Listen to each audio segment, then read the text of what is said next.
Hi everybody, my name is Katie Morton and I'm a licensed therapist and YouTube creator. I create educational mental health content online, and today I'm going to share some tips and tools and ways that you can best manage your relationships during this very difficult time.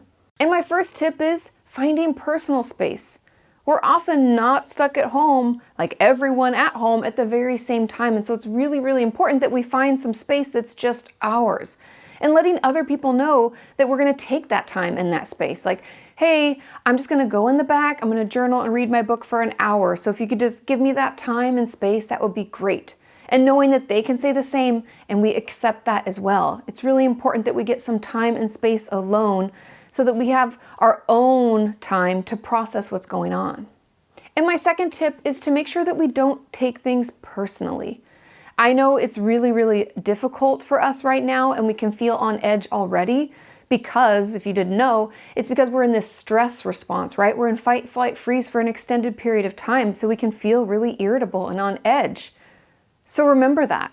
If someone in our life, if our spouse, partner, roommate seems a little irritable and edgy, we know why that's happening. And so know that it's more likely just them feeling stressed and overwhelmed than them actually being upset with us. And so know that when they're yelling, it's not always about you.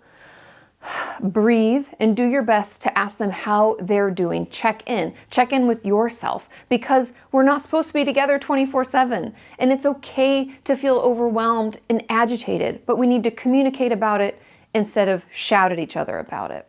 So try to take everything with a grain of salt. Rolling right into my next tip is don't lash out. We know, like I just said, that we're all in this extreme stress response, feeling super agitated, irritable, overwhelmed, all sorts of things. Tap into those feelings. Seek to understand what you're really experiencing before we take it out on someone else. That will only cause more upset and mayhem in our life, which in turn can make us feel worse. So instead of lashing out, every time you feel like shouting at your partner or spouse or roommate, take a breath and try to name 2 or 3 feelings that you're having. When did those start? What's going on? And are there other ways that we can more healthfully express that? And my next tip is to connect.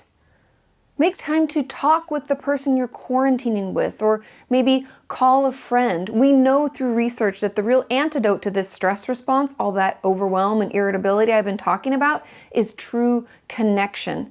So instead of just zoning out, looking at our phone, binge watching Netflix, let's make a little time each and every day to truly connect with someone.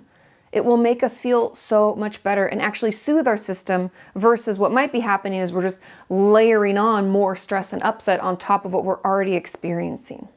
And my final tip is to do activities together. One of the 5 love languages is shared activities. And so make sure you're making time for that. Have fun together. This could be like an organizational activity. Hey, this closet's been driving us both crazy for years. Let's take some time to work on it. Or it could be playing a board game or planning trips that we want to take in the future when the quarantine and this crazy time is over. Make some time for that, because that will take our brain out of this stress, negativity thought cycle and pull us into a more happier, healthier way of thinking. And if you want more information about mental health or you have other questions, you can hop over to my YouTube channel, youtube.com/Katie Morton, because I have over 1,200 videos just waiting for you. Have a good one, and I'll see you soon. Bye. If you guys like what you see, subscribe right here.